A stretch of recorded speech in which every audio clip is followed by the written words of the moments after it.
Hello everyone, this is part 62 of What If Naruto Was the Devil Ninja, and I hope you guys enjoy this video and to like, to subscribe, to share, and check out the playlist, to see more comment down below. Now let's start the intro. They call me a god. They call me a god. They call me a god. Join my membership, the perks are great. It's in the description. Be sure to like and subscribe, it gives me more motivation. Enjoy. Yami stood in the center of a massive chamber deep within the heart of a grease.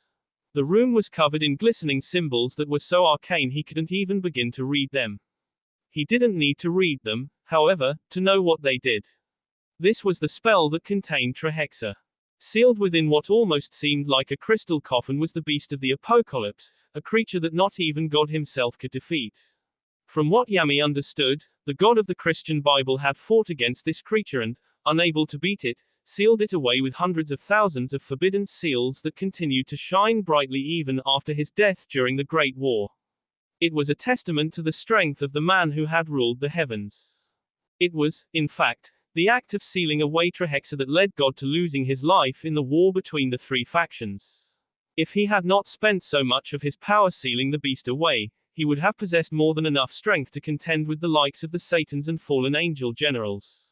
How much longer will it take to break the seal? He asked someone standing beside him. Not much longer, Rizvim said. We suspect it will take maybe another few days at most.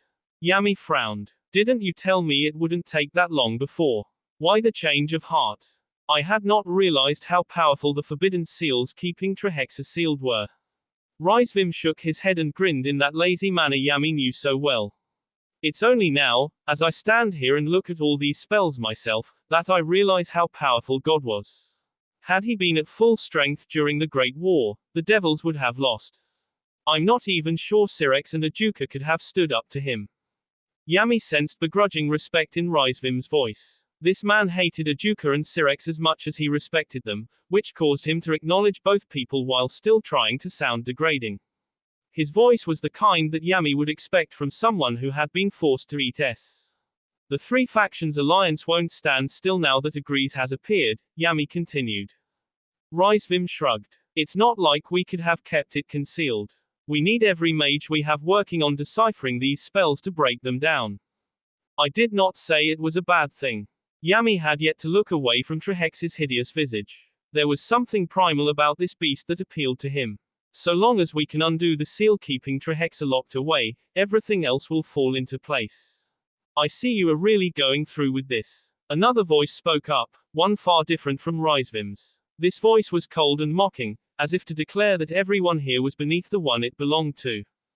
Yami and Rizvim turned around and looked at the god who had entered the room without either of them noticing. One who looked like nothing more than a skeleton decked out in priestly robes.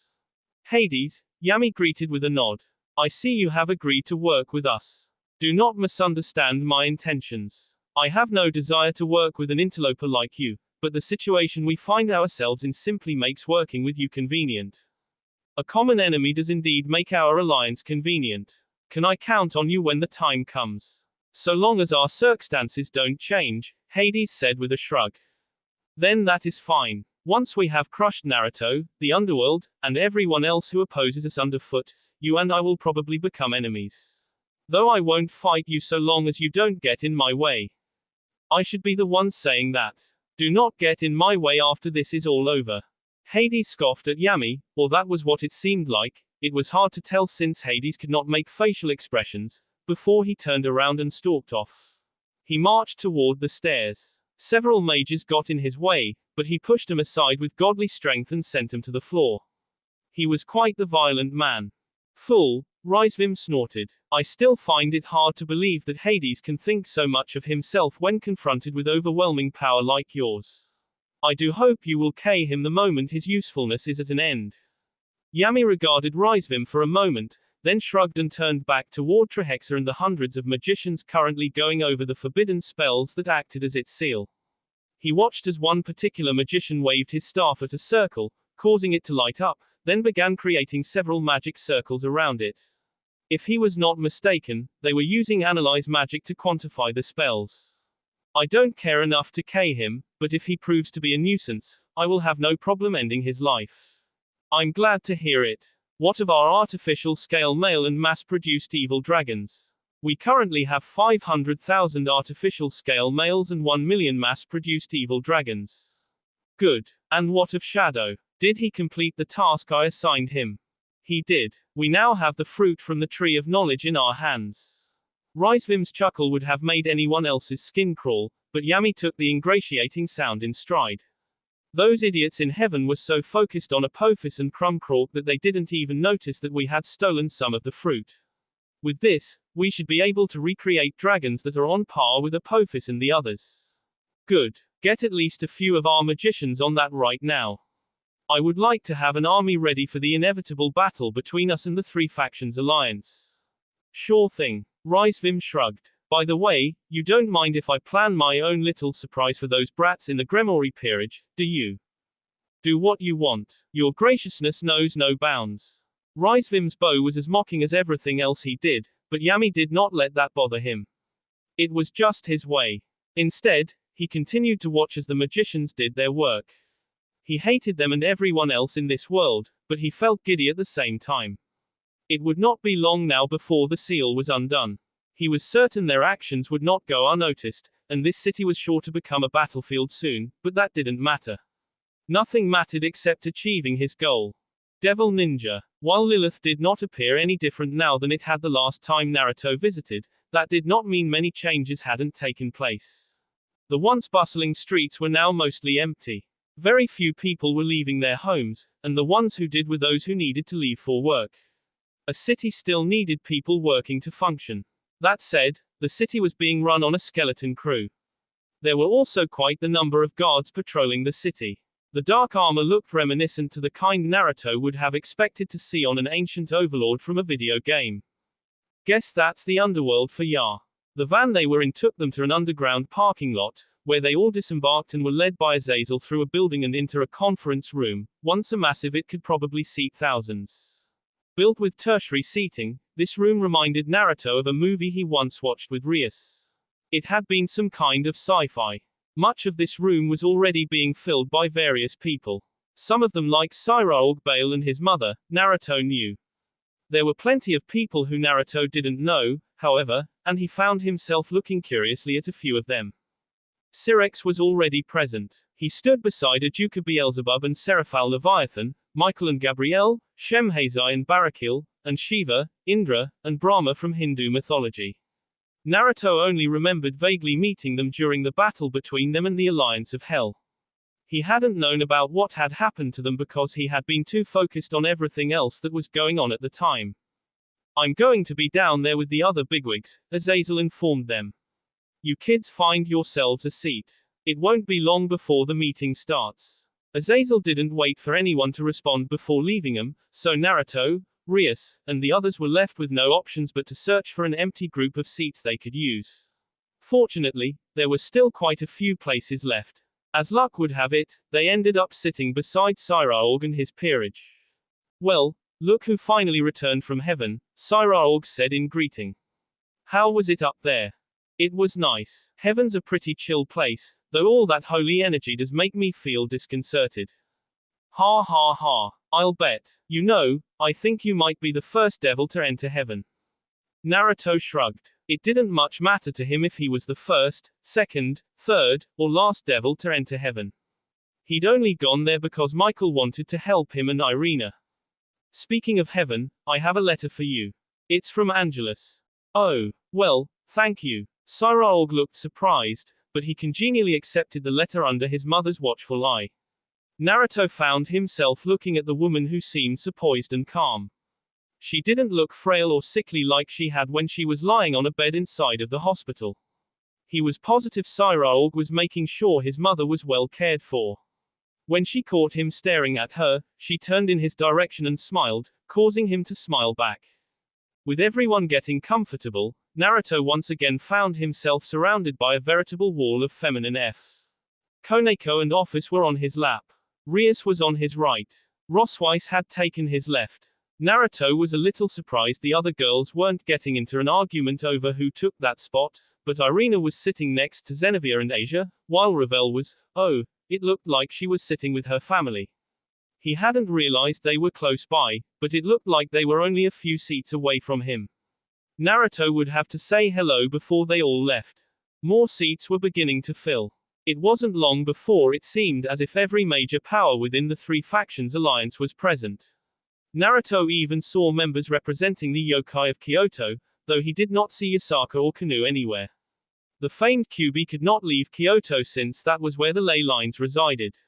With everyone supposedly present now, Sirex called the meeting to order. I'm sure many of you have already learned that Agrees went missing not long ago, Sirex began. He stood on something resembling a stage. The other most powerful members of the alliance, along with the Hindu gods, were also present. Its disappearance shocked everyone and sent many people into a panic. We just discovered that Agrees has reappeared again. However, it has been taken over by the Chaos Brigade. The news itself was not surprising. Everyone had already suspected this to be the case, but having it confirmed caused many people to break out into whispers. Naruto wished his hearing was better so he could listen into what they were saying, but at the end of the day, he wasn't sure it mattered. I still can't believe the Chaos Brigade managed to steal away an entire city, Rias said under her breath. Don't forget what kind of power members of the Chaos Brigade wield. Not only do they have the Holy Grail in their possession, they also have many incredibly powerful people working for them, Kiba said. He had his arms crossed as he sat on Rias's other side, looking down at the stage where Sirex and the other leaders were. While we have people like Sirex and Ajuka on our side, I would say quite a few of the Chaos Brigade's forces are just as powerful as our own. They also have the benefit of secrecy.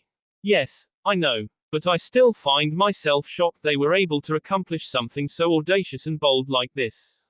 Understandable. I'm pretty shocked myself. Down below, Sirex continued to speak. A plan is currently being worked on to reclaim Agrees. However, several problems have revealed themselves. The first two problems is that the Chaos Brigade has somehow managed to raise an army that easily outnumbers our own forces 100 to 1.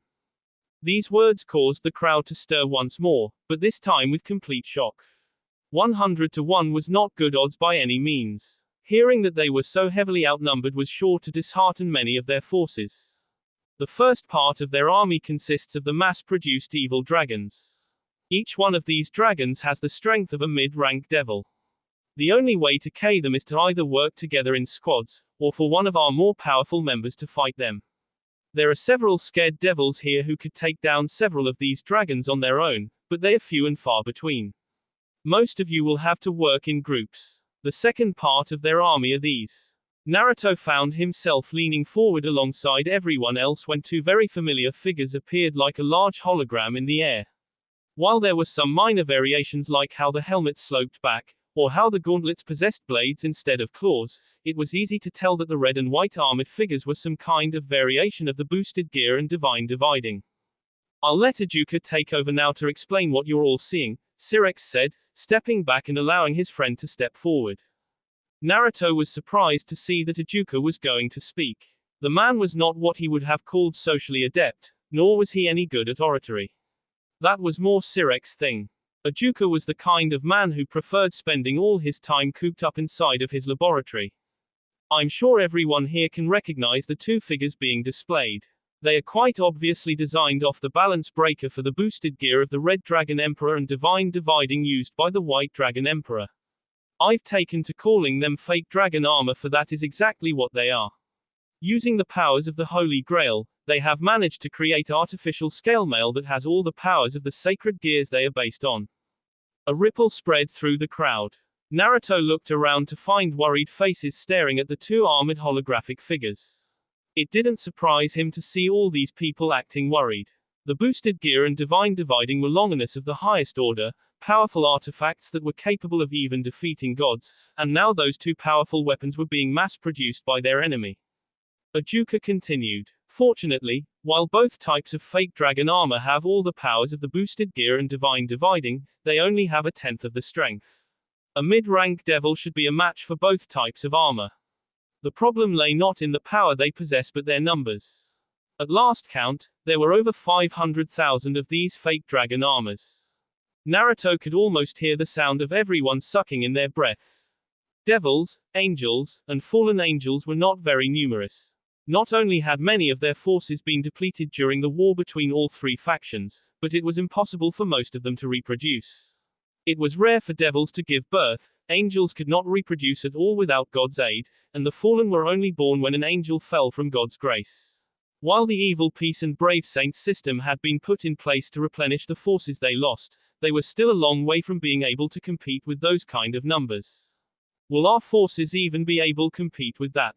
Asked someone in the audience. Naruto didn't know who asked that, nor could he find them within the crowd. I'll have Sirex answer that question, Ajuka said. With the mic once again handed off to him, Sirex stepped forward and, projecting an aura of complete confidence, spoke to the people present.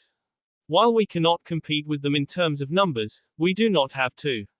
I'm sure all of you have noticed that we have 3 special guests here today. The 3 with us are Brahma, Indra, and Shiva, who have entered into an alliance with us to deal with the Chaos Brigade. Stunned silence met his proclamation, and with good reason. The Hindu gods were some of the strongest in the entire world. With those words, the massive gathering seemed to settle down. Naruto looked over at the Hindu gods after they were mentioned and saw the ugly smirk on Indra's face. He was obviously basking in his own superiority. Now then, there are several other problems we will need to deal with aside from the mass-produced dragons and fake dragon armor, Sirex continued. Those are the more powerful members of the group. Rizvim, the evil dragons, Lilith, and Yami himself. While we have reason to suspect Yami won't make an appearance on the battlefield, the other 3 are powerful foes we would do well not to underestimate. Lilith, in particular, as she now holds nearly all of Office's power. We don't know what kind of plan is being made for her, but we do not believe they will let her sit this battle out when her contribution could mean the difference between victory and defeat. Fortunately, most of you won't have to worry about these forces since they will be dealt with by myself and the others. Your focus is going to be on the fake dragon armors and mass-produced dragons. Sirex went into a detailed explanation of their plan to assault and reclaim Agrees, which involved an assault from all sides by their forces, which would be divided into 4 divisions who would come in from the 4 cardinal points. There were only a few problems with this plan that Naruto could think of. The first was that they were clearly outnumbered. Even if every faction present combined their forces, they would have maybe a third of the forces arrayed against them. Once again, Sirex had a plan for that. We plan on having several of our more powerful members marching within each division. They should be able to make up for our lack of numbers. However, I want it known that our main goal is to not to fight against their main forces. Our main goal is to remove their leaders, Yami and Rizvim. If we can remove their leaders from the playing field, the rest of them shouldn't be too difficult to defeat. It was a solid plan, one that went with the idea of cutting off the head so the body would fall. Naruto had used this type of tactic many times in the past. So had some of his fiercest foes. While Madara had simply sought to demolish everyone and everything in his path, Kabuto had tried several times to get rid of him and the other powerful individuals within the Shinobi Alliance's army. Each of you will be placed under a field commander, who will issue your orders. I know we are asking a lot, but please remain within the hotel until you receive your orders. After that, you may do what you want with the remaining free time available. We will be attacking Agras in 3 days. That appeared to be the cue for everyone to leave. People stood up from their chairs and made their way toward one of several dozen doors. Naruto remained seated alongside the other members of the Gremory peerage. Rias did not want to be crushed by all the people attempting to rush out of the meeting hall. It looks like brother has really thought all this through, Rias murmured to herself. It's pretty basic as far as plans go, but a battle like this would be too convoluted if they came up with a plan that was too complex, Naruto said. I hope they will let me deal with Lilith, Office interjected. I would like to get my powers back. It would be helpful if you could get your powers back, Naruto agreed. What do you think our role in this battle will be? Asked Kiba. Naruto will definitely be fighting his counterpart, but I doubt the rest of us will be allowed to take part in that particular battle, Koneko said. Koneko is right. Rias nodded toward the Nekosho. Sirex will probably have us take part in the larger battle against the mass-produced dragons and fake dragon armor. Aiz might be asked to accompany the leaders alongside Naruto because of his boosted gear, but the rest of us won't be allowed to fight against the more powerful members of the Chaos Brigade's forces. A few minutes passed before Rias directed her group to stand up and leave. The congested staircases had cleared out enough that they wouldn't be squashed by the other people attempting to leave. Perhaps because they had the same idea, Siraog, his mother, and the Phoenix family chose to leave at the same time they did. Naruto noticed that Riza Phoenix was also with his family. The man must have felt him watching because he turned his head, nodded once to him, and then focused his attention back on his family. Guess he's not an arrogant douche anymore. Naruto fell in line with the others, walked out of the massive auditorium, and stepped into the hallway. A few of the people who were present during the meeting were standing around in the hall and discussing the meeting itself. Naruto and his group were traveling toward the designated rooms when Sirex himself appeared before the group. He wore a grave expression that caused them all to be brought up short. I apologize, but could I speak with Aiz for a moment? Sirex asked. Sure. What do you need me for? Asked Taisei, stepping forward. I have something important to tell you. However, I do not think we should talk about it here. Please follow me. While Aisei was still clearly confused about what Sirex wanted with him, he dutifully followed the older man. As they disappeared around a corner, the Gremori peerage continued moving. Well, Naruto, it looks like this is where we part ways for now. Thanks again for delivering Angelus' letter to me, Siraog said. You're welcome. I hope your relationship with Angelus works out, Naruto said with a cheery grin. His smile became even wider when he saw Siraog cough into his hand several times and avert his eyes. The blush staining his face was something Naruto had never seen on the normally confident and powerful man. They parted ways with Siraog, his peerage, and his mother, and continued walking. Eventually, the Phoenix family turned to them as well. And this is where we will leave you all, said Lord Phoenix. Lady Phoenix bowed. Please continue to look after our daughter. Don't worry. We will do our best to continue looking after Ravel.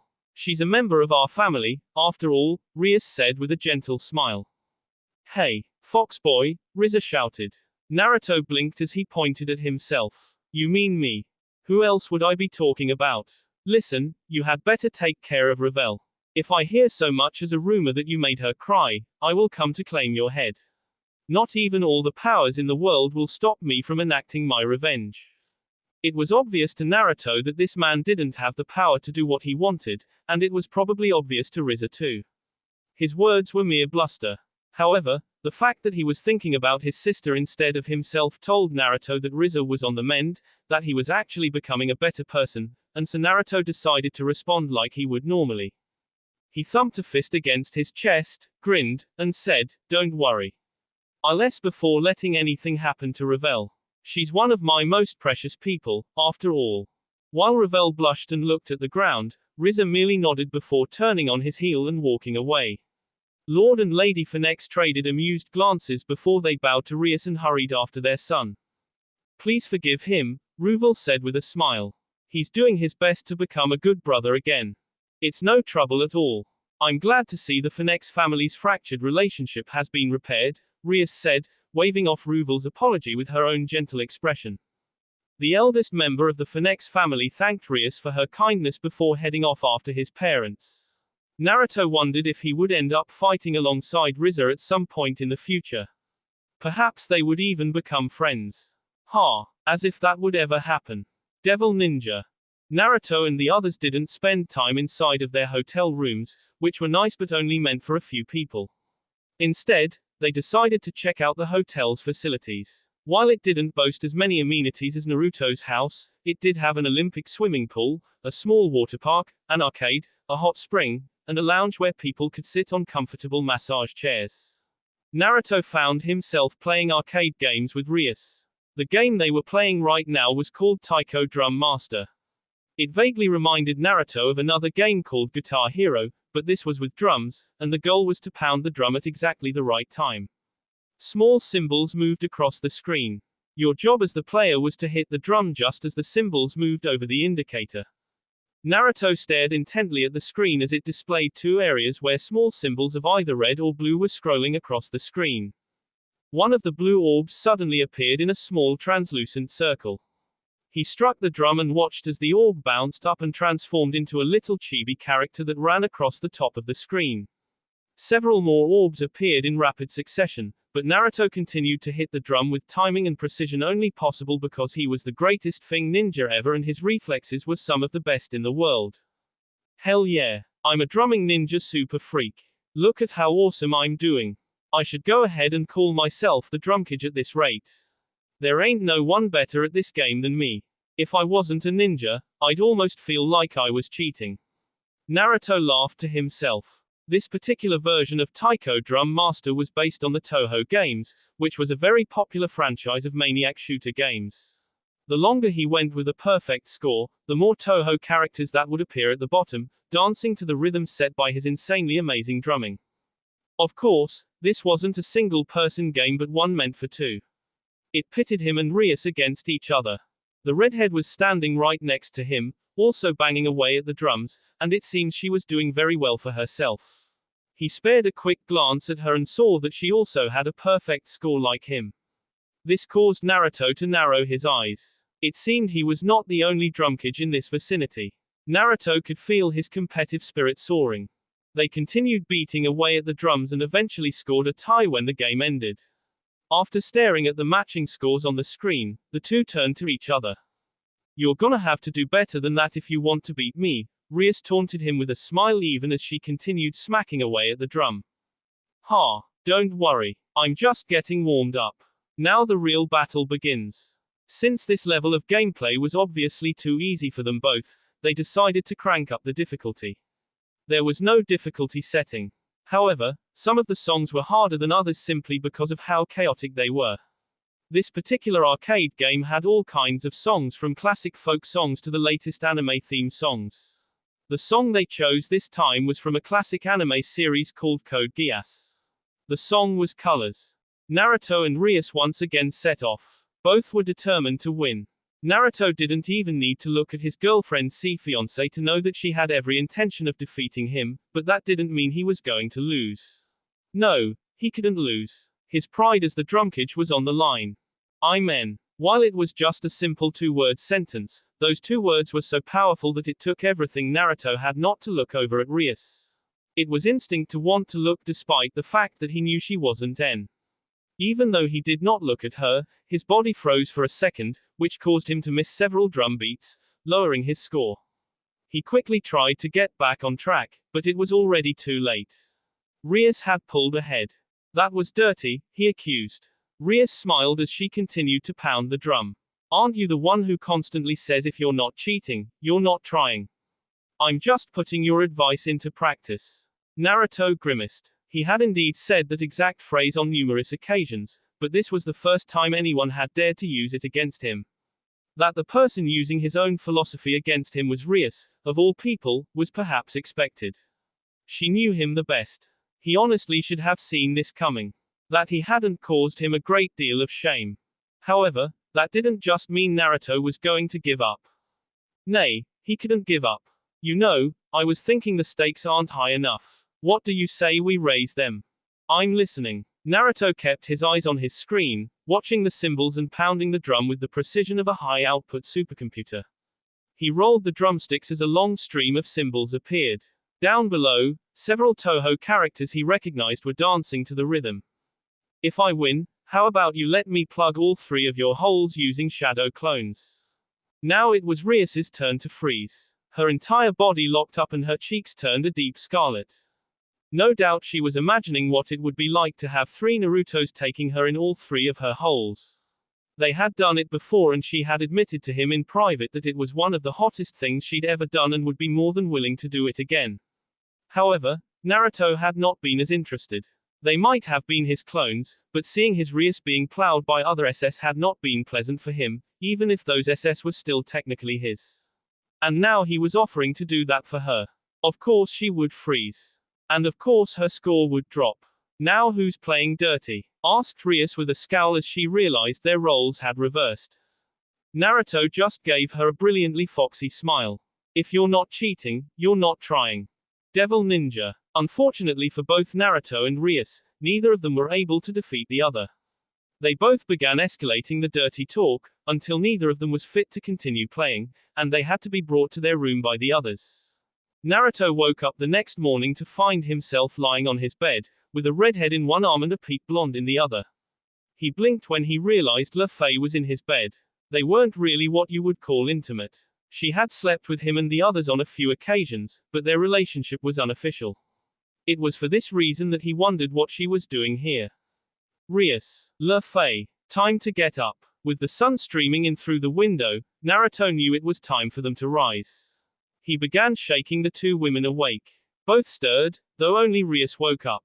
She sat in bed, stretching her arms, bare BS jiggling in his face, and yawned widely. Luffy, on the other hand, groaned and burrowed deeper into his shoulder. Good morning, Naruto, Rias muttered as she leaned back down and kissed him. Naruto accepted the kiss even though he was still trying to wake up Luffy, which Rias eventually noticed. Oh, it seems Luffy joined us last night. You don't seem too surprised, Naruto said with a raised eyebrow. It didn't look like Luffy was going to wake up quite yet, so Naruto stopped shaking her and instead placed his hand on her hips. She was wearing pajama bottoms, so he couldn't feel her silky skin against his palm, but that was fine. The warmth she emitted was pleasant enough. I'm not. Rias shook her head. You know how Luffy joined us in bed the day before we left for the underworld. That's because we've all been talking. Luffy expressed an interest in joining us, and so we decided to let her join as a sort of trial run to see if being a part of your harem was something she wanted. Rias looked down at Luffy as she snored in a way that was oddly cute. She smiled. I think it is safe to say she's gonna be joining us from now on. Huh. Naruto didn't know what to say, so he said that. Rias soon left the bed and wandered into the private bathing room. Each bedroom was equipped with its own bath and shower. That left the task of waking the blonde up to him. While it did take a little while, Naruto was able to eventually wake up Luffy. Morning, Fei-chan. Ah, Naruto. Good morning. Luffy blushed when she realized their relative positions, but she didn't shy away from him, which seemed to prove Rias's words. I hope you don't mind that I'm the one in your bed instead of Koneko or Ravel. I know they're usually the ones you sleep with. I don't mind. In fact, this is perfect. I was eventually gonna ask you to become mine, but the opportunity never presented itself. Naruto brushed some of her hair behind her ear, then settled his hand on her cheek. They were still lying on the bed, on their sides so they faced each other. Luffy, will you become mine? Of course, Luffy muttered. That's what I've wanted for a while now. Naruto thought it was a bit odd that he was asking Luffy to be his after they had already had but he had decided a long time ago not to question these things. He leaned up and pressed his lips to Luffy's, surprising the girl and making her release a startled squeak. Surprised or not, it wasn't long before she was leaning into him, kissing him. Her soft lips pressed harder against him before she took one of his lips between her teeth and nibbled on it. They would have continued kissing, but Rias chose that moment to walk out of the bathing room. She was dressed in a white bathrobe and a towel was around her hair. A few strands of red spilled from between the white. Shower's ready for whoever wants to freshen up, Rias announced. I'll go first, Luffy said, hopping out of bed and making for the bathroom door. She seems embarrassed, Rias said. Naruto tilted his head. You think so? I do. Rias sat on the bed, though she only remained on its edge. Naruto, I feel like I should tell you this now, but we girls have been talking, and we decided that Luffy is the last woman we'll allow into your harem. So, basically, you don't want me to have any more women in my life? Naruto asked for clarification. Yes, I think being romantically involved with 7 women is more than enough, don't you? I suppose so. Naruto honestly didn't care how many or few women he slept with, so long as he loved them and they loved him, but it seemed Rias and the others wanted to impose a limit, which was fine with him too. He did think there should be a limit to how many women he slept with. The more women in his life, the less time he had to spend with each one. Luffy soon emerged from the bathing room and Naruto entered to take a quick shower. He came out minutes later, got dressed, and the three of them left the bedroom and traveled to the dining hall. They weren't the only ones who had decided to eat breakfast. There were already several hundred people within the dining hall, a strange mix of angels, devils, gods, fallen angels, and yokai congregating together as if it were natural. While Naruto was able to ignore the strangeness because he was from a different world, Rias could not help but release an amazed gasp when she saw all those different races eating together like old friends. Despite how many people were already eating, it didn't take long for them to find the rest of their peerage. Everyone from the so-called Gremory group was seated around a long table. Ravel was daintily eating her meal next to Koneko, who had loaded her plate up with only the sweetest foods around. Consequently, Koneko was ignoring Rosweiss as the Valkyrie tried to lecture her on eating healthy. It seemed this hotel featured a buffet-style breakfast. After piling all kinds of breakfast foods onto his plate, Naruto sat down across from Issei, and only then noticed the somber atmosphere surrounding the young man. "What's wrong?" asked Naruto. His question was met with silence at first. Issei was staring into his runny eggs, not eating, but silently brooding. It was very un-Issei-like. Sitting on either side of him were Rainier and Asia, who were rubbing his back. They were trying their best to comfort the young man, but it was like he didn't even notice their attempts. Naruto looked at Asia, but she shook her head. "We don't know what's wrong either," she confessed. "He came to bed last night like this. He hasn't said a single word." "It was probably something Sirex said," Rainier said with a click of her tongue. "Honestly, why the F can't Issei just tell us what's on his damn mind? Does he think we're Fing mind readers or something? How are we supposed to help if he's gonna brood like some little bee?" "That's rich coming from a woman who actually is a bee," Akeno said in a mild voice. "Keep talking, see. Stop fighting, you two," Issei finally spoke, releasing an irritated sigh. His words might not have seemed like much, but they stunned the two girls into silence. They looked at each other, then at Issei, and then they began quietly eating. Naruto and the others all wondered what was going on with Issei, but they didn't think they would be getting anything out of him right now, so they instead focused on their meal. The food was delicious. It was a much more European meal, with eggs, sausage, bacon, hash browns, and toast. Naruto lathered his food in Tabasco sauce, which was something he saw someone do in an anime he watched once. Some of his friends gave him looks. However, this really did enhance the flavor. The spiciness of the Tabasco contrasted nicely with the saltiness of the sausage and bacon. Sometime during their meal, Azazel entered the dining hall, located them, and made a beeline to their table. The look on his face was pretty grave. "After you all finish eating, I need you to come with me," he said without preamble. No one knew what Azazel wanted with them. Naruto glanced at Rias and Rosweiss, but even the two who were most known for keeping ab of the situation didn't seem to know what the former fallen angel leader wanted. Because everyone was curious, they quickly hurried to finish their breakfast, then left with Azazel as he led them to a much smaller meeting room than the auditorium they had used the other day. In the center of the room was a long table. A number of people were already sitting there, including the leaders of the Three Factions Alliance, the Hindu gods, and several of their more powerful members like Cyril, Bale and Gabriel. Metatron was also present, though Naruto almost didn't recognize him since he was dressed like a ninja. Even his head was covered in a black mask. Another thing Naruto noticed was that Zeus and Posdian were present. It had been a long time since he'd seen them.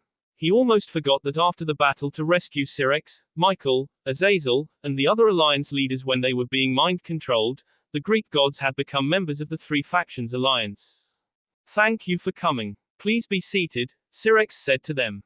"I'm going to go out on a limb and assume whatever you want to discuss has to do with our plans to reclaim Agrees." Rias asked as she sat down with Naruto on her left. Koneko took Naruto's other side before the others could. Office scowled at her but slowly moved to another seat. "That is correct." Sirex nodded, his expression remaining impassive. He waited until everyone in the Gremory group was seated, then began again. "Before we begin, I would like to say that a situation has occurred that will complicate our plans. We learned not long ago that Rizvim Lucifer has kped Issei's parents." "Wait, you Fing serious?" Naruto asked in shock. He stood up and pressed his hands flat against the table. "I am very serious," Sirex said. "We believe the reason Issei's parents were taken is because he's one of our heavy hitters, but also because his parents are the easiest targets," Azazel chimed in. "They are both humans living in the human world. What's more, neither of them is aware of the supernatural world like Irina's parents are." They're just regular people, and we have done our best to keep it that way. Unfortunately, this has come back to bite us in the metaphorical ass. Naruto slowly sat back down and glanced at Ise, who had kept very quiet up to this point. Now that he knew what happened, he understood why the young man was so silent. Sirex and the others must have told him about this the other day. This is a rather unprecedented disaster, Michael said. What do you think we should do? HMPH. Does it really matter if the brat's parents were KPED? It doesn't change your goals, does it? Asked Indra, arms crossed as he smirked at everyone present. Ise looked up and glared at the man, but the Hindu god of war was not intimidated in the least. He grinned. Now there's a scary look. Careful, brat. I might assume you're threatening me and KU on instinct. His words only caused Ise to glare harder, but Sirex broke in before he or anyone else could say something to escalate the situation. Now isn't the time for us to argue like this. It is true that our plans to reclaim Agrees haven't changed, but we need to accommodate for this new development. The original plan called for Eyes helping fight against the Alliance of Hell, who we learned have formed a temporary alliance with the Chaos Brigade. However, I'm pretty sure Eyes won't be able to fight against the Alliance of Hell when he's worried about his parents. Which means we need to relocate some of our troops so they can take on the Alliance of Hell, but we don't have anyone who can match Eyes in terms of raw power, Michael said with a sigh. You don't need to defeat anyone from the Alliance of Hell, Office suddenly declared. Everyone turned to her. What do you mean? Asked Azazel. Puffing up her chest, Office gave them an oddly bold smile. All you need to do is get a group who can hold off the Alliance of Hell long enough for me to regain my power. Once I've regained my power from Lilith, I will be able to squash Hades and his ilk flat. Office was originally the most powerful creature in the entire world, ranked number 1 on the top 10 strongest beings in the world, until Rizvim used Samael to steal her powers and place them inside of Lilith. Now Office was so weak she wasn't even listed in the top 10 strongest anymore. Of course, her weakness was all relative. She was still more powerful than just about everyone else. Would that work? Asked Naruto. What do you mean? Asked Office with a frown. Let's say you regain your powers. You would once again become the number 1 strongest being in the world. Hades has used the power of the Ark, so anyone who is ranked among the strongest beings in the world cannot fight him. Would you be able to fight Hades despite this? Yes, Office answered with such confidence that Naruto had to raise an eyebrow, but she had an answer ready for him. I won't regain my place among the top 10 strongest beings in the world for at least an hour after I regain my power. It shouldn't be too difficult to defeat the Alliance of Hell during that time. Speaking of, how do you plan to regain your lost power? Asked Shiva. Naruto is going to help me. Everyone turned to look at Naruto. Seeing so many people staring at him caused him to scratch his cheek in an almost embarrassed manner. After what happened to Office, she and I have been working together to think of a way for her to reclaim her power. What we came up with was a seal that can be used to transfer power from one person to another. Everyone raised an eyebrow at Naruto. Even Rias and the other people who knew him best looked fairly shocked by his announcement. You can create a seal that transfers power? Asked Indra, leaning forward in interest. Naruto shrugged. Yes, though different people would require different seals. The seal I created for Office is one that works specifically with her power and no one else's. There are also several issues with this seal. The first is that both Office and Lilith must remain inside of the seal for it to work. If either of them leaves the seal while it's active, then the seal will break down and stop working, and I'll have to redraw it all over again. That reminds me. This seal is something that I have to place down in advance of using it. I'll have to find a place inside of Agrees where I can draw the seal, then have someone lead Lilith into the room with it. Seals were complicated in nature, and the one Naruto had created was probably his most complex seal ever. It was even more complex than the reversed sealing jutsu he created to summon Kurama with his full power. In other words, you won't be able to enter the battle until after you've helped Office reclaim her power, which means we can't rely on you for the beginning of the battle, Michael mused. That will make this fight considerably harder, Sirex said with a sigh. Naruto was another of their aces. Without him to battle their enemies' more powerful members, they would have to rely on people who were weaker. To make matters worse, Sirex, Ajuka, Shiva, Indra, and Brahma were all unable to fight against members from the Alliance of Hell thanks to their use of the Ark of the Covenant. Even the top 10 strongest beings in the world were unable to disobey a command from the Ark. That meant there were several very powerful enemies who their forces could not match. I can deal with at least one of the members from the Alliance of Hell. Cyraorg raised his hand. In fact, let me battle against Hades. I'm not so sure that's a good idea, Syrinx mumbled. I'm not stupid enough to believe I can defeat him, Cyraorg said. I know my limits, but I think I can at least hold him off long enough for Naruto and Office to finish dealing with Lilith. And we will take on Thanatos, Zeus said with a gesture toward himself and Poseidon. I actually believe we are strong enough to defeat Thanatos. We know all of his powers and abilities.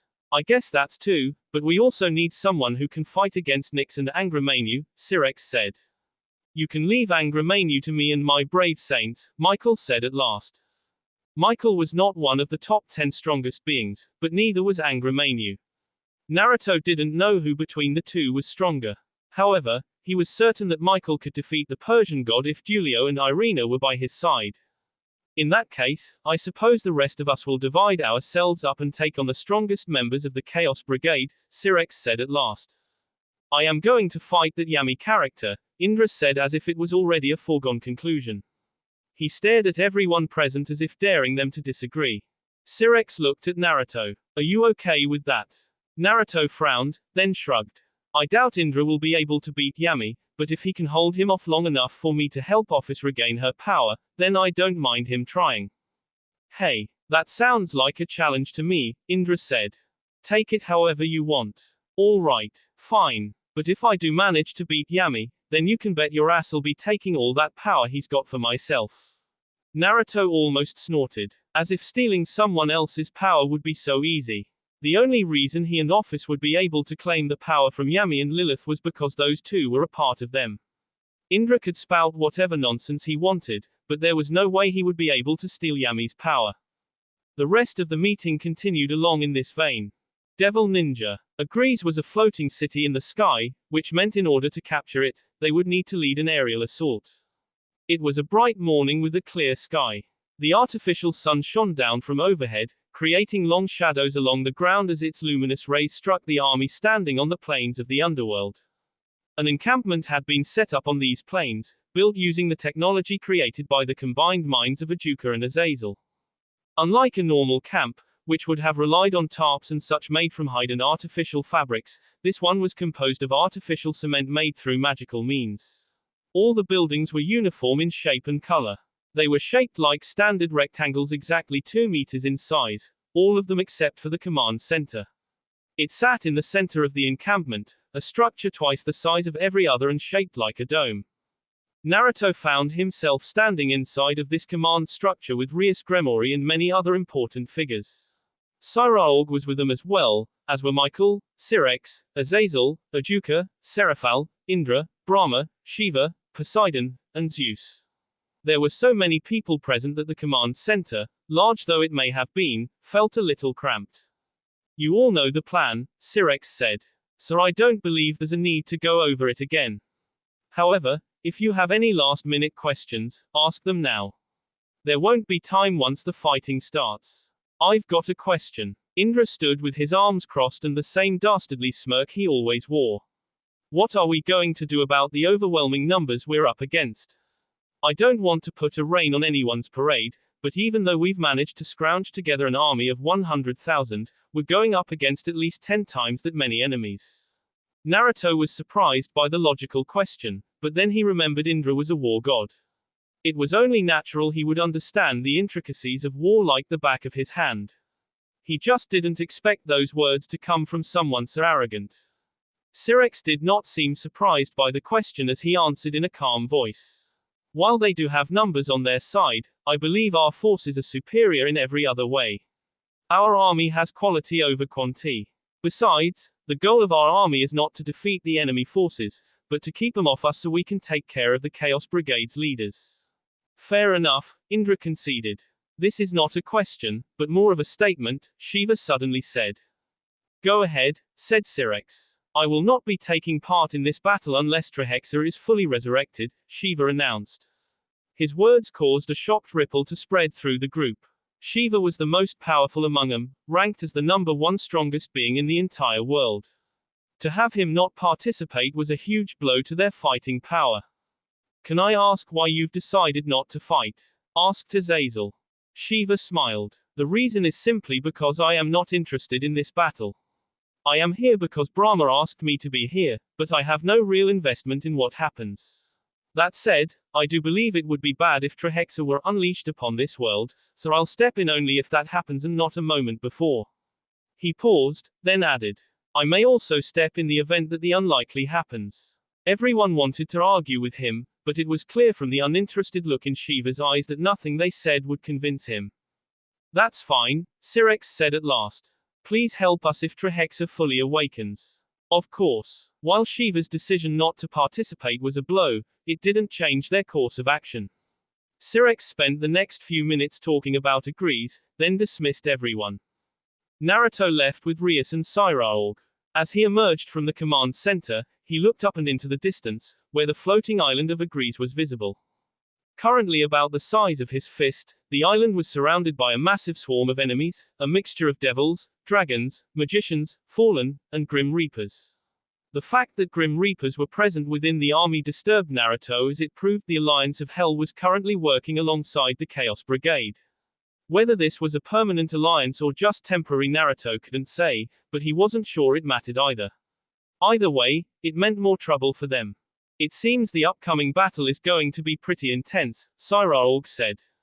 Most battles are, said Rias. She sighed. Though I do think this one will be a lot harder than any other I've fought. There's a lot riding on our success, and we have a lot more to lose. They walked through the encampment. Naruto turned his head to watch the people rushing around on all sides. This place was a hotbed of activity, with people moving supplies, issuing orders, or making food for hungry soldiers. Numerous scents filled the air. Sweat intermingled with the spices and herbs from food and alcohol. It reminded Naruto of the allied shinobi forces' bases right before the Fourth Great Shinobi War. Naruto looked at a group sitting on a bench not far from him, a mixture of angels, devils, and fallen angels. They looked to be sharing a drink. The devil had a large mug of ale, the fallen was drinking some kind of martini, and the angel had a red wine. Despite being from completely different species that had been at war with each other for centuries, they were now getting along and sharing drinks. It was a calming sight. I'd better find my peerage. I'll see you guys later, Cyraorg said. He waved at them as he left. We should find the others too, said Rias. You're right, Naruto agreed. Finding the group wasn't that hard. The members of Rias's peerage were with Sona's group. It looked like Issei and Saji were locked in the middle of an arm wrestling match, and the various members of the two peerages were goading their teammate on. Come on, Saji. Put your back into it. Don't lose to him, Eyes. You can do it, Eyes. Saji. If you know what's good for you, then you won't lose. Eyes. If you win, I will F you into a coma. Naruto would have shaken his head at those words, but they seemed to give Issei an incredible surge of strength. With a sound that made Naruto think his friend was screaming, Oppai, Issei threw Saji's arm down, thus winning the match. Damn it, what kind of sick pervert power is that? Asked Saji. It's the Oppai Dragon's pervert power. That's what, Issei shouted with enthusiasm. While Naruto didn't look disappointed by the events that had transpired, Rias sighed as she walked over to the group. She wore a dry and resigned smile. It's nice to see everyone is able to remain despite the fact that we'll be going to war soon. Buku, did the meeting end? Asked Kiba. Just now, Rias replied. How'd it go? Asked Ravel. Nothing really happened. It was just going over what we already knew. When is the attack taking place? Asked Sona. While Sona and Rias were technically of equal status, Rias had a much higher position in this army thanks to her many accomplishments on the battlefield. Every situation they had faced was won in part thanks to Rias and her strategies. Of course, quite a few of her strategies came from Ravel, but it was Rias herself who had implemented many of them. Tomorrow at dawn. That means you should all get some rest before the big battle begins, Rias said not just to Sona, but to everyone. They all shared a meal from one of the workstations. Koneko and Ravel fought for a place on Naruto's lap. Rias watched them with an amused smile, and Irina and Rosweiss tried hard to pretend they didn't care while glaring enviously at the two girls out of the corner of their eyes. Even Le Fay kept sneaking glances at him. It felt like almost nothing had changed. Only Naruto seemed to notice one of the group was missing. That was why, after dinner, Naruto went off in search of Office. He found the immortal dragon disguised as a girl standing on a cliffside not far from the encampment. She was staring off into the distance. It looked like she was observing a breeze, but he knew her gaze was on something else entirely, something that wasn't visible to anyone but her. "You missed dinner," he said as he stood beside her. "That's okay. I'll just ask you to feed me your see later," Office said with a bland expression. "I'm not sure that will be enough to fill you up, but sure. Later though." Naruto paused, allowing a small silence to stretch out between them. "Are you nervous?" "A little," Office confessed. "In all the many centuries I have been alive, this is the first time something like this has ever happened to me. I did not even realize it was possible for my powers to be taken like this. And now that I am on the cusp of reclaiming them, I'm beginning to wonder if it is even possible. I keep asking myself questions I have never asked before. What will happen if I lose? What will I do if I can't regain my powers? When I begin to ask these questions, I get scared." Office wrapped her arms around her body. It was a vulnerable expression, something he had never seen on her before. Even after losing her powers, Office had still remained supremely confident in herself. He wondered if her battle against Hades had caused her to feel this way. "If your powers can be taken away, they can be returned as well," Naruto told her. "That's what Kurama says." "Kurama?" Office sighed. "That fox of yours is very intelligent and powerful. I wonder how he would fare in this world if he wasn't sealed inside of you. He would probably become one of the world's greatest superpowers. I imagine he might even become deified and go on to form his own country." "Absolutely not. That sounds like such a hassle." The words echoed inside of Naruto's mind and caused him to smile. However, he did not respond to them. Instead, he placed a hand on Office's shoulder and pulled her to him. Seeking his comfort, his warmth, Office closed her eyes and leaned into him. Tomorrow would be a big day, a day of battle and bloodshed, of death and destruction, but for now, this moment was about him comforting one of the women he loved. "Devil Ninja." Naruto snapped from a sleep to awake as the sound of an explosion nearly ruptured his ear. He threw himself off the bed and raised a barrier seconds before the shockwave struck his barracks, tearing it to shreds within seconds. Several screams echoed beside him, but he could hardly hear them, for the pounding of blood in his ears and the loud roaring of flames filled his eardrums. Even after the shockwave swept over and past them, the sounds didn't slow down. They continued. Naruto didn't need a second glance to notice why. Meteors were raining down from the sky. It was an aerial bombardment. "Those are being conjured by magicians," Rias exclaimed. "It looks like they decided not to wait for us to arrive at Agrees and took the attack to us," Ravel added. All of Naruto's women had been sleeping with him that night, so they were all present now. Rias and Office, who always slept nude, changed into their outfits using magic. The others like Koneko and Ravel were forced to out of their pajamas and change outfits fast. They were fortunate Naruto had stored their clothing in a storage scroll. Rosweiss was lucky. Her armor was located in a storage space. All she needed to do was summon it. "What should we do?" asked Irina. "The only thing we can do," Rias said grimly. "Let's meet up with the others and push our enemies back." No one disagreed with Rias's decision. They left the destroyed remains of their barracks and rushed across the battlefield. The darkness of night was lit up by the numerous fires that waged across the camp, allowing them to see how truly horrendous what was happening was. After the bombardment of magical meteors struck, Grim Reapers had descended under the cover of night and were attacking en masse. Many of their forces lay slain and more were Naruto gritted his teeth as he saw one unfortunate devil's head leave his shoulders as a scythe cleaved through it. "Naruto, take defense. Ravel, move on the take. Cover her with your magic, Rosweiss. Koneko, Irina, charge through." Rias directed them as a group, commanding one of them to attack and the others to defend. Naruto found himself working as part of a unit. He used his ninja wire to tie up any enemies that came too close, while Ravel finished them off with her phoenix fire. Koneko relied on her sturdy rook defense and Tuki to act as a shield. She took several attacks head-on and even let a scythe shatter against her body before Rosweiss and Lefay created hundreds of magic circles on that side that unleashed a literal bombardment of various kinds of magic. They had to be careful, though, for in this chaotic melee were many of their comrades. Naruto soon discovered it wasn't just the Grim Reapers who were attacking when a large sphere with numerous tentacles appeared overhead. Several tentacles struck figures down below, impaling them, causing them to dissolve. Even more were absorbed by the shadows that Tartarus manipulated. This isn't good, Rias said. If Tartarus is here, then it means Angramenu, Erebus, Nyx, and Hades are here too. Let's hurry up and find Aiz and the others, Naruto said. Searching the chaotic battlefield for Issei and their other companions wasn't as hard as they first assumed. A massive explosion clearly created by Issei's famous dragon shot blasted a large hole in the enemy formation, and they followed the point where it appeared to its source. Issei was fighting alongside the rest of their peerage, decked in scale mail. Beside him was Asia, who was healing people at a distance, and protecting them both was Akeno, Kiba, Zenevia, Gasper, and Rainier. Aiz! Rias shouted. Buku! Naruto! I'm glad to see everyone else is okay. Issei shouted.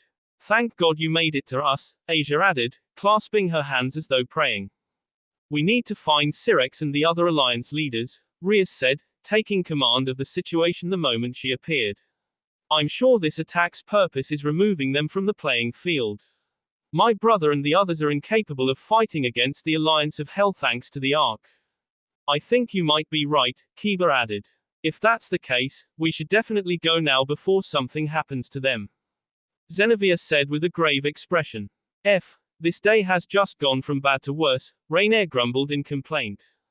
Rias had been correct in her assumption that the Alliance of Hell was after the three faction leaders. They found Azazel, Barakil, Shemhazai, Metatron, Michael, Gabriel, Zeus, and Poseidon fighting against Hades, Erebus, and Nyx. It was hard to tell who was winning. Hades laughed as he wielded his staff with surprising grace for a skeleton. He blocked an attack from Poseidon's trident, then knocked a lightning bolt away from him. Azazel tried to launch an attack from behind, but it was swallowed by a mirror of darkness that appeared before it could hit. Damn that Erebus, Azazel scowled. He's weak, but he's damn good at cheap tricks. Thank you for the compliment, former Governor General of the Grigori, said Erebus, his voice coming from everywhere and nowhere at once. While they were battling against Hades, Erebus, and Nyx, Cyraorg had somehow found himself locked in combat with Angramenu. Naruto didn't know how that had happened, but he could take a few guesses. Irina! Naruto shouted suddenly. Cast the brightest light you can. Wah! Ha! Okay. Irina clearly didn't know why he was asking for this, but she did as suggested, gathering light into a ball within her hands, which she tossed into the air. The ball exploded into a sphere of such luminescence that all the shadows vanished. Erebus and Nyx suddenly appeared out of a shadow that was no longer present for them to hide in. Naruto and Kiba used that moment to their advantage. They flashed next to the pair, Naruto in front of Erebus and Kiba before Nyx. While Kiba's attack was dodged by Nyx, who leapt back just before the sword could strike her, Erebus was unable to avoid having a Rasengan shoved into his chest. He screamed as he was blasted backward like a rocket being launched into space. It seems we have more unwanted guests, Hades said. Unwanted for you, perhaps, Rias shot back. Hades looked like he wanted to say something, but Azazel chose that moment to attack, attempting to impale him with a spear of light. It didn't work. Hades caught the attack with his staff, then redirected it toward Barakil, who had tried sneaking up behind him. This forced the other fallen angel to back off, lest he be impaled by his ally's weapon. Your timing is quite fortuitous, all of you. Thank you for the assistance, Michael said. Don't worry about that. More importantly, what should we do now? Asked Rias. There is no choice. We have to begin our plans now, Syrex said. Azazel, Gabriel, Michael, Poseidon, Zeus, can I leave these four to you? Do not worry, Syrex. We will hold off Hades and his alliance. You do what you have to, Michael said. I'm going to battle Angramenu, Cyraorg announced. The two of them had been battling each other for some time now. Angramenu had been creating all kinds of different element magic that he threw at Cyraorg, but each and every attack was simply punched out of the sky. Cyborg proved why he was often hailed as the strongest devil of his generation. Man, what an unmitigated disaster this is, Indra said. A battle is happening right in front of me and I can't even fight. Syrinx, I have changed my mind, Shiva added. With what has just happened, I have decided to aid you in battle. I appreciate that. Syrinx looked more than a little relieved by this. However, now was not the time, and so he cast a spell that amplified his voice and said, everyone. Split up into 2 teams. Those under heaven's purview and members of the Greek pantheon shall remain here and battle against the alliance of hell. Everyone else, we attack agrees. Battle is upon us. Devil Ninja. Explosions rocked the atmosphere. Bright red spheres flared into existence and wiped out whole swaths of people. Angels, devils, dragons, fallens, magicians. None could escape the destruction being perpetuated in midair as both sides slung spells at each other with what seemed like little regard. An angel launched a spear of brilliant golden light that flew forward, impaled a devil from the old Satan faction, and sent the now S-man tumbling through the sky. Before he had time to celebrate his victory, however, a spinning disk of compressed magical energy sd the angel in half from the waist. The last look on the angel's face was one of shock before the 2 separate halves of his body flew in different directions. A little ways over, a devil was locked in a vicious struggle with a grim reaper. The 2 seemed evenly matched as they attacked each other with scythe and sword. Their blades flashed with a brilliant gleam of silver in the light. It wasn't long before their blades locked and they struggled to overpower the other, but when it became obvious neither side was going to win, they pushed back and floated away from each other. And then they both went up in a brilliant explosion. The attack that had hit them was a stray attack from another battle taking place not far away. 2 people of high rank were fighting. One of them was Mephisto Fields, who caused the air to ignite with a snap of his fingers. His opponent, a man dressed in a dark robe decorated with ornaments and a clown mask on his face, swung the scythe in his hands and cut the wave of flames in half. Had this attack been launched by anyone else, perhaps that would have ended things, but the wave of flames soon scattered and each errant strand transformed into a bird. The birds congregated around the Grim Reaper and flew at him with the obvious intent of destruction. The Grim Reaper had no such plans to let that happen, however, and he spun around once more, swinging his scythe so fast it was a mere blur as he cut down every bird attacking before they could so much as touch his robes. You are quite powerful, Pluto. I can see why you are Hades' prized Grim Reaper. HMPH. Don't try and flatter me, old devil.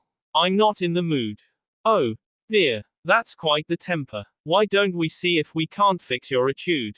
Mephisto swung his arm and unleashed a powerful arc of lightning, which Pluto tried to cut in half, but it soon turned into a lasso that wrapped around him and bound his arms to his side. Rather than let himself be defeated, Pluto spun like a top and let his scythe glide along his body. The way it danced around him even while he wasn't holding it was impressive. The lightning lasso was SD to pieces. The battle between Mephisto and Pluto was but one of many battles taking place around Agrees, and navigating that battlefield was none other than Naruto, Rias, Office, and Issei. While everyone else was battling, the goal was to infiltrate Agrees. They flew through the battlefield, doing their best to skirt around the numerous fights taking place. This is really awful, Issei shouted to be heard. War always is, Rias said. And we got separated from the others, Naruto grumbled. I hope they're okay. We need to have faith in them. They can handle themselves, said Rias in a reassuring voice, though he didn't know if she was trying to reassure him or herself. It wasn't long before they landed on Agrees. Even in the middle of the city, the battling was heavy. Naruto could not help but feel pained as he looked at the gutted-out buildings burning with supernatural flames. Several of the buildings had already been toppled. Death and destruction lay everywhere he looked. You remember the plan? Rias asked Issei. Issei nodded. His usual goofy expression was nowhere to be found. He instead looked like a man on a mission, a man who would stop at nothing to accomplish his goals. I'm supposed to meet up with Team Vali, find Rizvim, and rescue my parents. That's right. Our plans are in shambles thanks to the surprise attack late last night, and we lost track of Syrinx early on in the battle, but our mission hasn't changed. Remember not to get caught up in any battles. We don't know what Rizvim plans to do with your parents, but I doubt it will be pleasant. Make sure you hurry up and meet with Vali. Don't worry, Buku. I won't fail to rescue my parents. Good luck. Issei was already wearing his scale mail, though he had yet to change into any of his more powerful forms. The booster jets on his back ignited as he took off at supersonic speeds. He didn't bother engaging in any of the enemies that noticed him and instead traveled toward the center of the city. Naruto turned to Office. Can you find Lilith? He asked. Office tilted her head left, then right. She closed her eyes. While nothing seemed to have changed, Naruto had the sense that she was searching for her power. The power emitting from Lilith belonged to Office, so she should be able to locate it with ease, even if Lilith was doing her best to remain hidden. She's not in the battle, Office said at last, opening her eyes. She is located deep underground. I suspect she is guarding the complex housing Trihexa. That's so. Then I guess we also need to head underground, Naruto said. I won't be able to follow you, Rias said with a sad smile. One of us needs to find the others and lead them. Think you'll be okay on your own. We'll be fine, Naruto said with a confident grin. Don't worry about us. It's when you say lines like that when I worry the most, Rias said. Naruto would have given her one of his signature comebacks, but Rias left him and Office soon after. Now on their own, the two quickly made a beeline for where Office sensed her power coming from. They soon discovered a building that looked like a research center. The building was an example of postmodernism, with an asymmetrical aesthetic that made Naruto think the designer was one of those crazy Americans he heard so much about. It was also one of the few buildings that didn't have anyone around it. There is a magic barrier set up around this building, Office said. Can you dispel it? Asked Naruto. Office shook her head. Not at my current power level, but I won't have to. Naruto didn't know what she meant at first, but Indra chose that moment to appear before them. He had his back to them, arms crossed in his typical pose, and was wearing the same outfit as always. Unlike pretty much everyone else who had chosen to don armor, he was wearing his Hawaiian t-shirt and board shorts. It made him look kind of ridiculous. So this is the entrance into Agrias's underground lab, Indra said with his classic smirk. Hey, good job finding this place, brats. Now leave entering this building to me. Naruto withheld a grimace as intense power welled up around Indra. There was a crackling hum in the air, which caused the hairs on Naruto's arms to prickle. This must have been Indra's divine aura. Naruto had heard from Sirex that Indra was so powerful it would take all the current Satans fighting together just to rival him. He didn't know how true that was, but feeling his power now, he was inclined to believe it. The intense wellspring of power was soon channeled into an object on Indra's person, which Naruto soon realized was the legendary relic often spoken of in Indra's specific mythology. Vajra. It was a divine weapon that let Indra command lightning that was superior to even Barakil's famous holy lightning. A long and powerful bolt of lightning flew from Indra and slammed into the researching building, or at least the barrier surrounding the building. Sparks crackled all along the surface. The barrier seemed to hold for a moment, but then cracks began appearing. Seconds later, the barrier was unable to remain cohesive and shattered. And that's that. Indra clapped his hands, grinned, and turned to give Naruto a challenging stare. I hope you don't mind, but I'm going on ahead. Feel free, Naruto said dismissively. Indra chuckled, whether because he was amused by Naruto's response or something else, Naruto didn't know. He didn't really want to know. This god really pissed him off for reasons not even Naruto understood. As Indra disappeared into the building, he turned to Office. We should go inside too. We need to find Lilith. Yes. Naruto and Office entered the research building, which possessed a vague resemblance to a traditional hospital. While the entrance was definitely a lobby, the rest of the building consisted of long hallways with glass windows that displayed numerous research rooms. A lot of these rooms contained devices Naruto had never seen before. He couldn't even begin to guess at their purpose. There were no enemies in this building. That would have been disturbing on any other occasion, but Naruto realized the reason was simply because there was no need to station troops here.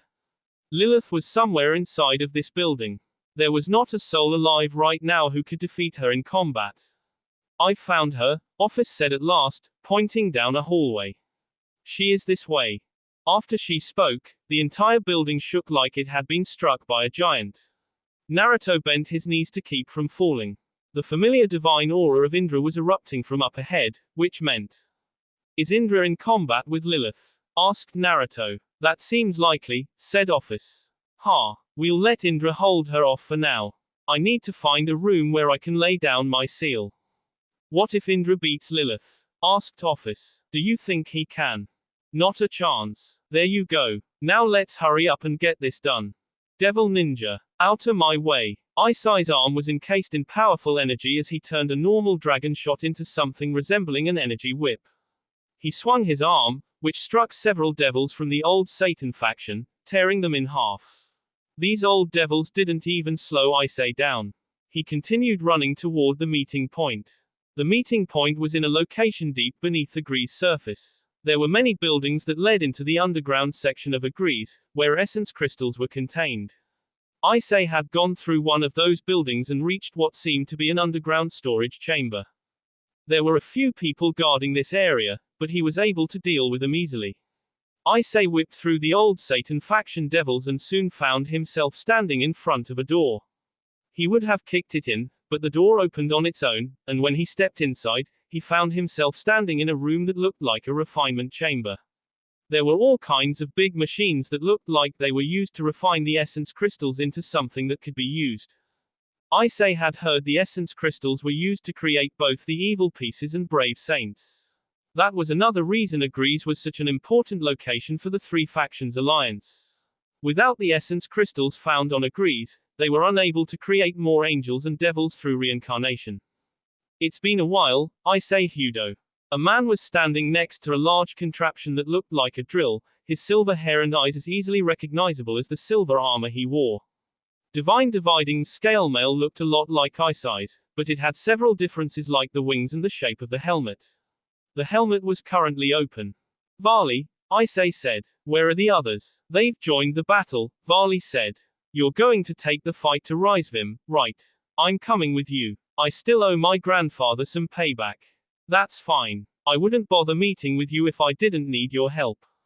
Isai understood his limits, and he knew he wasn't a match for Rizvim Lucifer, who had the Sacred Gear Canceller ability. The power to nullify all Sacred Gear enchanted powers with just a touch was a broken SK that would be difficult for any Sacred Gear user to break through on their own. Good. Then let's hurry. I know where Rizvim is. He's currently holding your parents deeper inside Grease. Lead on. Isai didn't even question Varley as they left the room and began making their way deeper inside Grease. Now wasn't the time for questions. He was a man on a mission to rescue his family, and he trusted Varley, who had proven himself a friend by this point. They fought their way through several enemies. None could stand against them. Fighting against both him and Varley was like trying to stop a hurricane with a handful of toothpicks. Deeper and deeper they went, until at last the two found themselves standing inside of a room that looked nondescript, save the two humans crucified to a pair of crosses. Mom. Dad. Isai took a step forward, but he was blocked by Varley. He would have shouted at the other boy. He didn't, however, because Rizvim was standing right next to the crosses. Well now, isn't this a touching reunion? Asked Rizvim with a twisted grin. Isai Hyaudu, I've been waiting for you. Eyes. His mother asked in shock when she saw him. Is that you? It's me, Isai said as he let the mask covering his face pull back. I don't understand. What is this? Why are you dressed like that? His mother said. What's going on here? Asked his dad. Nothing makes sense. Their confusion was understandable since Isai had always done his best to never let them learn about the supernatural world. He didn't want his folks getting involved in something so dangerous. Both of them were just regular humans. Since it seems your son doesn't want you to know, allow me to tell you, Rizvim said, the grin splitting his face growing even wider. Don't you dare, bastard. Isai roared, but it was too late. Your son isn't human anymore. He's a devil, an evil monster who devours humans to increase his own power. That will be all for this video. Be sure to like, subscribe, share, and comment down below for more videos. Goodbye.